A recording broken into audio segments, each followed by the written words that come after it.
Shalom, selamat pagi dan salam sejahtera bagi saudaraku yang dikasihi Tuhan dimanapun kita berada. Kiranya kasih dan penyertaan Tuhan senantiasa memberikan semangat dan kekuatan baru bagi kita di dalam perjalanan kehidupan. Sebelum kita memulai aktivitas kita pada hari ini, marilah kita merenungkan firman Tuhan. Kita berdoa. Terima kasih Tuhan untuk penyertaan-Mu di dalam kehidupan kami. Sepanjang malam Tuhan menyertai kami, dan pagi ini Tuhan beri kesempatan bagi kami untuk menikmati berkat Tuhan, untuk menjalani kehidupan yang penuh dengan harapan. Berfirmanlah Engkau ya Tuhan, kami siap mendengarkan firman-Mu, dan biarlah firman-Mu selalu menjadi kekuatan. Hanya di dalam Yesus kami berdoa. Kasih karunia dan damai sejahtera dari Allah Bapa Tuhan kita dan dari anaknya Tuhan Yesus Kristus menyertai saudara sekalian. Amin. Firman Tuhan untuk kita pada hari ini disesuaikan dengan Almanak HKBP Senin 16 Mei 2022, tertulis dalam kitab 2 Timotius 2 ayat 19. Tetapi dasar yang diletakkan Allah itu teguh, dan materainya ialah Tuhan mengenal siapa kepunyaannya, dan setiap orang yang menyebut nama Tuhan hendaklah meninggalkan kejahatan. Dalam bahasa Batak Toba, alai nahot dohau jahan nasian debata hataun ma sahabna ditadda Tuhani do akana diibana dohot sirang masian hagiduhon nasa nama dog goarni Tuhani. Demikianlah dikatakan, Tuhanlah yang menciptakan segalanya, langit dan bumi serta segala isinya, tumbuh-tumbuhan, hewan di air, di darat dan di udara, serta manusia diciptakannya semua. Semua ada karena kuasa Allah semata. Semua dijadikan dan diciptakan seturut dengan kehendaknya. Ya, seyogianya, adakah yang tidak dikenal oleh Allah? Terlebih manusia, kita adalah ciptaan yang paling mulia dari segala ciptaan Allah yang ada. Segala ciptaan Allah, kitalah yang paling sempurna. Semua baik dan amat baik yang diperlukannya pun sudah disediakan Tuhan. Tentu dengan segala keberadaannya, tidak ada yang tidak diketahui oleh Allah, bukan? Sama seperti benda kesayangan kita, pastilah kita rawat, kita jaga, dan kita simpan dengan sangat hati-hati. Misalnya saja, kita mempunyai sepeda. Lalu suatu ketika sepeda motor itu hilang dicuri orang, dan pencurinya memodifikasi motor itu sedemikian rupa, sehingga berubah wujudnya. Tidak lagi seperti semula. Pastilah kita pemilik aslinya tidak mengenalnya, bukan? Demikianlah manusia yang tadinya baik dan segambar dengan Allah, kini telah termodifikasi oleh iblis, sang pencuri jiwa. Saudaraku yang dikasihi Tuhan, sejak manusia jatuh ke dalam dosa, manusia kehilangan kemuliaan Allah. Hubungan manusia dan Allah rusak dan terbentang jarak yang sangat luas.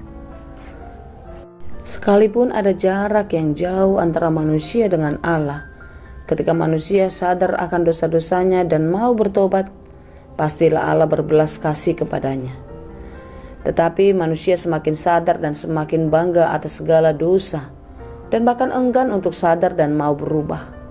Kalau ada kesempatan berubah, selalu menunda karena masih sangat menikmati indahnya dunia. Saudaraku yang dikasihi Tuhan, banyak sekali orang mengaku mengenal Tuhan dengan perkataan, saya bersyukur mengenal Tuhan. Benarkah kita sudah mengenal Tuhan? Kita mengaku mengenal Tuhan, tetapi apakah Tuhan mengenal kita? Jangan-jangan kita hanya mengaku-aku saja. Analogi seperti sepeda motor yang tidak dikenali lagi karena sudah dimodifikasi tadi yang saya ceritakan di atas. Demikianlah hidup kita sudah dimodifikasi iblis dengan berbagai-bagai dosa, rusak dan semakin jauh dari Tuhan. Bagaimana Tuhan mengenal kita lagi? Kalau kita masih hidup hari ini, Berarti ini adalah kesempatan kita untuk memulihkan hidup kita menjadi lebih baik. Bagaimana caranya?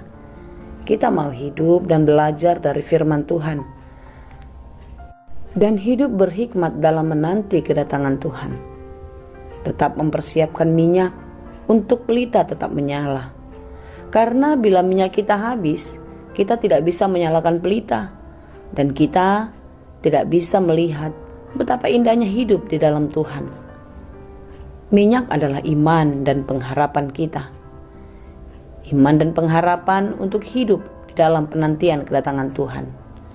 Bila kita tidak siap, kita akan kehabisan waktu dan tidak akan ada kesempatan lagi. Jangan seperti perempuan di dalam perumpamaan 5 gadis bijak dan 5 gadis bodoh. Gadis bodoh tidak punya kesempatan karena mereka tidak siap sedia. Mereka kehilangan kesempatan karena sang pemilik perjamuan tidak mengenalnya. Tertulis dalam Matius 25 ayat 12. Tetapi ia menjawab, aku berkata kepadamu, sesungguhnya aku tidak mengenal kamu. Bila kita mengaku sudah mengenal Tuhan, benarkah? Coba selidiki hatimu sungguh-sungguh. Apakah engkau sudah mengenal Tuhan? Apa buktinya?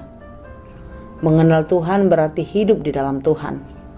Hidup dalam Tuhan berarti berbuah menurut Tuhan. Dari manakah orang mengenal pohon?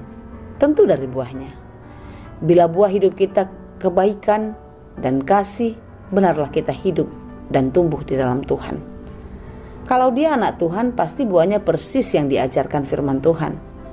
Karena itu, siapa yang mengatakan dirinya mengenal Tuhan, hendaklah hidup menurut kehendak Tuhan, dan tidak lagi menuruti keinginan daging dan melakukan kejahatan. Seperti yang tertulis dalam 1 Korintus 15 ayat 34. Sadarlah, kembali sebaik-baiknya, dan jangan berbuat dosa lagi. Ada di antara kamu yang tidak mengenal Allah. Hal itu kukatakan supaya kamu merasa malu. Tuhan mengenal siapa kepunyaannya, dan setiap orang yang menyebut nama Tuhan, hendaklah meninggalkan kejahatan. Mengenal Tuhan berarti sungguh-sungguh mencintai. Mencintai Tuhan berarti kita mau melakukan apa saja yang Dia kehendaki. Mengenal Tuhan tidak hanya di bibir dan rutinitas seremonial saja, karena Tuhan tidak suka yang pura-pura dan terpaksa. Melainkan kesukaan Tuhan ialah mereka yang melakukannya dengan ikhlas dan yang didorong dengan rasa cinta kasih yang dalam kepada Dia. Dalam Galatia 4 ayat 9 dikatakan, tetapi sekarang sesudah kamu mengenal Allah, atau lebih baik sesudah kamu dikenal Allah, bagaimanakah kamu berbalik lagi kepada roh-roh dunia yang lemah dan miskin dan mau mulai memperhambakan diri lagi kepadanya? Saudaraku yang dikasihi Tuhan, tetaplah menjadi milik Allah yang utuh seperti yang dikenalnya. Hiduplah kudus seperti yang dikehendakinya. Semoga kita kuat dan tetap semangat melakukan yang dikehendaki Tuhan dan tetap setia menjadi anak-anak Tuhan. Tuhan Yesus memberkati. Amin. Terima kasih Tuhan untuk firman-Mu hari ini. Kami bersyukur atas firman Tuhan yang mengingatkan kami untuk terus setia di dalam Tuhan. Tuhan, di dalam keterbatasan dan kelemahan kami sering jatuh di dalam dosa. Tetapi di dalam kesadaran kami, di dalam kasih-Mu, kami menyadari kesalahan dan dosa-dosa kami. Tolong kami Tuhan, menangkan kami untuk bisa kembali ke dalam jalan kebenaran Tuhan dan meninggalkan kejahatan-kejahatan hati kami. Ya Tuhan, mampukan kami untuk menjadi pelaku firman-Mu. Berkati saudara-saudara kami yang lemah, yang sedang bergumul, baik di dalam kehidupan, di dalam perjuangan hidupnya, di dalam keluarganya. Karena sakit penyakit, kami percaya kasih-Mu pun tidak pernah meninggalkan mereka. Kuatkan hatinya untuk tetap teguh dan berpengharapan kepada-Mu. Biarlah kekuatan, kepulihan, kesembuhan, dan semangat yang daripada Tuhan menjadi sukacita bagi saudara-saudara kami. Terima kasih Bapa di surga. Kami serahkan seluruh kehidupan kami, segala pekerjaan kami. Biarlah Tuhan yang memberkati. Hanya di dalam Yesus kami berdoa. Anugerah Tuhan kita Yesus Kristus, kasih karunia Allah Bapa, dan persekutuan Roh Kudus, itulah kiranya yang menyertai dan memberkati kamu sekalian. Amin.